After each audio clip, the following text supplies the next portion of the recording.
Leone और ऐश की world championship battle बिल्कुल अपने फाइनल मोमेंट पे आ गई होती है। एक तरफ से ऐश अपने पिकाचू को बोलता है पूरी जान लगा दो और हमला करो चार्जर्ड पे। दूसरी तरफ से लियोन अपने जाइगेंटामैक्स चार्जर्ड को बोलता है पूरी ताकत लगा दो और दोनों के हमले टकरा जाते हैं। और हम लोग देखते हैं फाइनली जो लियोन का चार्जर्ड है वो हार जाता है, यानी कि ऐश जीत जाता है और ऐश वर्ल्ड चैंपियन बन जाता है। पैलेट टाउन के सभी लोग ऐश को एक बहुत बड़ी पार्टी देते हैं और यार सभी लोग बहुत प्राउड फील कर रहे होते हैं कि उनके टाउन का एक लड़का वर्ल्ड चैंपियन बन चुका है। और उस पार्टी में ऐश के सारे पुराने दोस्त और कंपेनियन भी आए होते हैं, जो कि सभी ऐश के लिए बहुत ज़्यादा खुश होते हैं। अब ऐश जल्दी से भागते भागते प्रोफेसर ओक की लैब में जाता है और यार उसके चेहरे पे एक बहुत एक्साइटमेंट सी होती है, क्योंकि वो कुछ पूछने वाला होता है प्रोफेसर ओक से। प्रोफेसर ओक कहते हैं कि क्या हो गया ऐश, इतने जल्दबाजी में यहाँ पे क्यों आ रहे हो। तो ऐश बोलता है कि प्रोफेसर ओक, आपको याद है बचपन में मैंने आपसे इतनी बार ये चीज़ पूछी है कि पोकेमॉन मास्टर कौन है हमारे वर्ल्ड का, मतलब मुझे किसको हराना पड़ेगा पोकेमॉन मास्टर बनने के लिए। तो आपने हमेशा यही जवाब दिया है कि वो तुम्हें बड़े होकर जब तुम बहुत पावरफुल बन जाओगे तभी बताऊंगा, और अब तो मैं एक वर्ल्ड चैंपियन बन चुका हूँ, तो मुझे लगता है ये सही समय है कि अब आप मुझे बता सकते हैं। प्रोफेसर ओक कहते हैं कि ऐश तुम सुन के बहुत ज़्यादा शॉक हो गए, लेकिन जो पोकेमॉन मास्टर है वो और कहीं से नहीं पैलेट टाउन से बिलोंग करता है। ऐश बहुत ज़्यादा शॉक हो जाता है कि अगर वो पैलेट टाउन से है तो फिर मैं उन्हें जानता क्यों नहीं हूँ। प्रोफेसर ओक कहते हैं कि उन्होंने काफ़ी पहले पैलेट टाउन को छोड़ दिया था, जिसकी वजह से शायद तुम उन्हें नहीं जानते होगे। तो ऐश कहता है कि प्लीज़ आप मुझे बताइए वो कहाँ पे है, मैं उनसे बैटल करना चाहता हूँ, मुझे डेफिनेटली उनसे बैटल करनी है और उनसे पोकेमॉन मास्टर का टाइटल जीतना है उनको हरा के। प्रोफेसर ओक कहते हैं ये चीज़ तो शायद अब नहीं हो पाएगी, क्योंकि उन्होंने बैटल करना बिल्कुल छोड़ दिया है। ऐश कहता है कि ऐसा कैसे हो सकता है, वो एक पोकेमॉन मास्टर है तो उन्होंने पोकेमॉन बैटल करना क्यों छोड़ा। और यार ऐश पूछता है कि उनका नाम प्लीज़ मुझे बताओ या फिर उनकी कोई फ़ोटो दिखाओ। तो प्रोफेसर ओक ऐश को एक फ़ोटो दिखाते हैं और ऐश वो देख के बहुत ज़्यादा शॉक हो जाता है, क्योंकि वो फ़ोटो ऐश और उसके डैड की होती है। प्रोफेसर ओक कहते हैं कि जो पोकेमॉन मास्टर है उनका नाम है एडम कैचम। ऐश बहुत ज़्यादा शॉक हो जाता है और वो कहता है कि ये तो मेरे डैड हैं। प्रोफेसर ओक कहते हैं कि हाँ, तुम्हारे डैड ही पोकेमॉन मास्टर हैं। ऐश एकदम से खुश हो जाता है और कहता है कि अगर सही में ऐसी चीज़ है फिर तो मैं और भी ज़्यादा एक्साइटेड हूँ बैटल करने के लिए, क्योंकि बचपन से ही मुझे बहुत सारी ट्रिक्स हैं जो पोकेमॉन बैटल के बारे में मेरे डैड ने सिखाई हैं, तो मैं डेफिनेटली उनसे बहुत ज़्यादा एक्साइटेड रहूँगा बैटल करने के लिए, बहुत मज़ा आएगा मुझे। प्रोफेसर ओक कहते हैं लेकिन जैसे मैंने बताया वो अब बैटल शायद से नहीं करते, तो शायद ये चीज़ नहीं हो पाएगी। ऐश कहता है कि मैं तो उन्हें मना लूँगा डेफिनेटली बैटल करने के लिए, बस आप मुझे कैसे भी करके उनका लोकेशन बता दीजिए कि वो अभी रहते कहाँ पे, वो कहाँ पे है। प्रोफेसर ओक कहते हैं कि एक दिन का मुझे समय दो, मैं तुम्हें कैसे करके बता दूंगा कि वो कहाँ पे है, तो तुम बस मुझे एक दिन का टाइम दो। ऐश कहता है ठीक है फिर मैं कल लाऊंगा, और ऐश अपने घर वापस चला जाता है। घर जाने के बाद ऐश डेलिया के पास जाता है और कहता है कि मॉम, आपने मुझे कभी बताया क्यों नहीं कि डैड ही पोकेमॉन मास्टर हैं। डेलिया कहती है ओ, तुम्हें पता चल चुका है इसका मतलब। ऐश कहता है कि हाँ, मुझे प्रोफेसर ओक ने सब कुछ बता दिया है। डेलिया कहती है कि एक्चुअली तुम्हारे पापा ही जब हमें छोड़ के जा रहे थे तो उन्होंने मुझसे कहा था कि अगर मैं एक सक्सेसफुल ट्रेनर नहीं बन पाया तो ऐश को कभी मत बताना कि मैं एक पोकेमॉन मास्टर बनने के लिए गया था। और फिर अपने शुरुआती सालों में वो कुछ भी नहीं कर पाए, बिल्कुल ही सक्सेसफुल ट्रेनर नहीं बन पाए, जिसकी वजह से मैंने तुम्हें कभी उनके बारे में बताया ही नहीं। फिर ये न्यूज़ बहुत साल बाद जाके सबको पता चली कि वो अब एक पोकेमॉन मास्टर बन चुके हैं। ऐश कहता है कि कोई बात नहीं, लेकिन अब मैं कल डैड के पास जाने वाला हूँ और उनको हरा के पोकेमॉन मास्टर बनने वाला हूँ। डेलिया कहती है कि तुम्हारे पापा जो है वो बहुत ज़्यादा खुश होंगे अगर वो तुमसे हारेंगे तो। अब हम लोग यहाँ पे देखते हैं कि ऐश बहुत ज़्यादा कड़ी ट्रेनिंग कर रहा होता है, क्योंकि उसने डिसाइड कर लिया होता है कि कल ही कैसे भी करके बैटल उसको करनी है और उसको वो बैटल जीतनी है। तो ऐश बहुत ज़्यादा यहाँ पे कड़ी ट्रेनिंग कर रहा होता है और अब फाइनली रात हो जाती है और ऐश सो जाता है। अब अगले दिन ऐश पूरा एक्साइटेड होकर जल्दी से तैयार होकर प्रोफेसर ओक की लैब में चला जाता है और पूछता है कि उसके डैड कहाँ पे हैं। प्रोफेसर ओक कहते हैं मुझे पता चल चुका है वो कहाँ पे हैं, वो मोस्ट प्रोबेबली अभी सरूलियन सिटी की केव में है।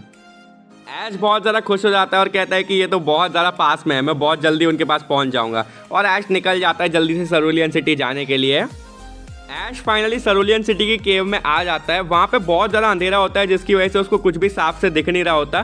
तभी अचानक से ऐश के रास्ते में एक बहुत ही बड़ा पत्थर आ जाता है। ऐश डिसाइड करता है कि वो अपने पिकाचू के आयरन टेल की मदद से इसको पूरा खत्म कर देगा। और यार ऐश अपने पिकाचू को एक बार आयरन टेल करने बोलता है और तुरंत ही एक बहुत ज़्यादा पावरफुल बिजली का झटका मारने के लिए बोलता है, जिसकी वजह से यार वहाँ पे बहुत खतरनाक ब्लास्ट होता है और वो पत्थर भी टूट जाता है।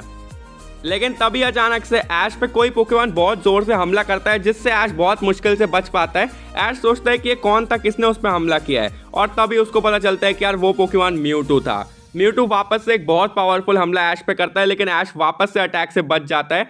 ऐश अपने पिकाचू को तैयार करता है और पिकाचू से इलेक्ट्रो बॉल करने के लिए कहता है, लेकिन दूसरी तरफ से जो म्यूटू है वो अपना एक शैडो बॉल मारता है और पिकाचू और ऐश दोनों ही यहाँ पे घायल हो जाते हैं।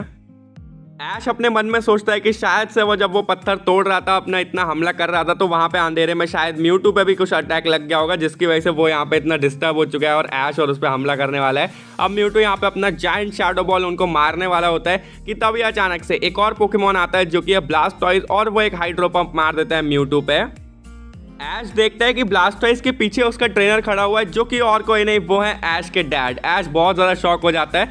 ऐश के डैड ऐश से कहते हैं कि जल्दी से तुम पीछे हट जाओ ऐश, मैं इसको देखता हूँ। और ब्लास्टॉइज तुरंत ही एक और हाइड्रो पंप करता है म्यूटू पे। म्यूटू अपनी तरफ से साइको कट करता है और दोनों के अटैक ही टकरा जाते हैं। लेकिन तभी अचानक से जो यार ब्लास्टॉइज है वो जाके एक स्कल बैश मार देता है म्यूटू पे, जिससे उसको बहुत डैमेज होता है। म्यूटू यहाँ पे अब कंफ्यूजन अटैक करने का ट्राई करता है, लेकिन ब्लास्टॉइज बिल्कुल भी रुकता नहीं, और ब्लास्टॉइज की जो स्पीड है वो हम देखते हैं कुछ ज़्यादा ही होती है, और वो तुरंत ही एक बाइट अटैक मार देता है म्यूटू पे, जिससे उसको अब और ज़्यादा डैमेज हो जाता है। अब ऐश के डैड यहाँ पे ब्लास्टॉइज को मेगा इवॉल्व कर लेते हैं और तैयार हो जाते हैं अपने फाइनल हाइड्रो पंप के लिए। ब्लास्टॉइज अपनी पूरी ताकत से हाइड्रो पंप करता है, जो कि सीधा म्यूटू को लगता है, और हम देखते हैं म्यूटू फेंट हो जाता है। ऐश बहुत ज़्यादा शॉक में होता है कि इतना ज़्यादा पावरफुल म्यूटू था, इतना खतरनाक लेजेंडरी पोकेमॉन है, उसको एक नॉर्मल पोकेमॉन से इतना इजीली उन्होंने हरा दिया। इसके बाद ऐश के जो डैड है वो अपनी पोकेबॉल फेंकते हैं और म्यूटू को कैच कर लेते हैं। ऐश अपने डैड के पास भाग के जाता है और कहता है कि आप तो सही में कमाल के बहुत ज़्यादा पावरफुल ट्रेनर हो, आज तो मैंने ये चीज़ अभी देख ली। ऐश के डैड ऐश से कहते हैं कि वैसे तुम भी पोकेमॉन वर्ल्ड चैंपियन बन चुके हो, मुझे पता चला, कॉन्ग्रेचुलेशंस ऐश। और ऐश भी यहाँ पे अब बहुत ज़्यादा खुश होता है ये सुन के। ऐश कहता है कि डैड आप एक पोकेमॉन मास्टर बन चुके हैं, मुझे अच्छे से पता है, तो प्लीज़ अब आप मेरे साथ एक ऑफिशियल बैटल कीजिए, जिससे आपको हरा के अब मैं पोकेमॉन मास्टर बन सकूं। ऐश के डैड कहते हैं कि मैंने वैसे बैटल करना छोड़ दिया है, लेकिन क्योंकि तुम्हारी बात है तो मैं डेफिनेटली तुम्हारे साथ वो ऑफिशियल स्टेडियम वाली बैटल करूंगा, जिससे तुम्हें मुझे हरा के पोकेमॉन मास्टर बन सको। लेकिन वो मैं तभी करूंगा जब तुम पहले मुझे अभी एक 1 वर्सेस 1 बैटल में हराओ, तभी मैं तुमसे 6 वर्सेस 6 ऑफिशियल बैटल करूंगा पोकेमॉन मास्टर टाइटल के लिए। ऐश कहता है कि अगर ऐसी शर्त है फिर तो मैं अपनी पूरी जान लगाने वाला हूँ इस बैटल के अंदर। अब यहाँ पे ऐश निकालता है अपने चार्जर्ड को, दूसरी तरफ से जो ऐश के डैड है वो निकालते हैं अपने ब्लास्टॉइज को। ऐश के डैड कहते हैं कि तुम्हें पता है ऐश, मैंने अपने ये जो ब्लास्टॉइज है इसको स्क्वाटल वाले फॉर्म में चुना था अपने स्टार्टर के तौर पे। तीनों स्टार्टर में से मुझे स्क्वाटल सबसे अच्छा लगता था और मैंने इसी को चुना था, और आज ये एक बहुत ज़्यादा पावरफुल ब्लास्टॉइज बन चुका है। ऐश कहता है कि वो तो मैंने देख लिया, आपका ब्लास्टॉइज बहुत पावरफुल है, लेकिन आपको मेरे चार्जर्ड की पावर भी ज़रा देखनी पड़ेगी। ऐश अपने चार्जर्ड से तुरंत ही एक फायर ब्लास्ट करने के लिए कहता है, लेकिन दूसरी तरफ से जो ब्लास्टॉइज है वो एक हाइड्रो पंप करके उस अटैक को पूरा बेकार कर देता है। चार्जर्ड बिना रुके तुरंत ही एक विंग अटैक मारने का ट्राई करता है, लेकिन फिर से यार जो ब्लास्टॉइज है वो अटैक से बचता है और सीधा एक स्कल बैश मार देता है चार्जर्ड को, और चार्जर्ड बहुत तगड़ा डैमेज होता है। ऐश कहता है चार्जर्ड हार मत मानो और अपनी पूरी ताकत दिखा के ओवरहीट, और चार्जर्ड एक ओवरहीट करता है, और दूसरी तरफ से यार जो ब्लास्टॉइज है वो मडी वाटर अटैक यूज कर देता है, और फिर से यार जो मडी वाटर है वो इतना पावरफुल होता है कि चार्जर्ड के पूरे वार को बेकार कर देता है। ऐश यहाँ पे अब बहुत ज़्यादा टेंस दिख रहा होता है, और दूसरी तरफ से जो ऐश के डैड है वो कहते हैं सॉरी ऐश, लेकिन अब इस बैटल को खत्म करने का वक्त आ चुका है, और वो अपने ब्लास्टॉइज से पूरी ताकत से हाइड्रो पंप करने के लिए कहते हैं। हाइड्रो पंप सीधा चार्जर्ड को लगता है और चार्जर्ड यहाँ पे फेंट हो जाता है।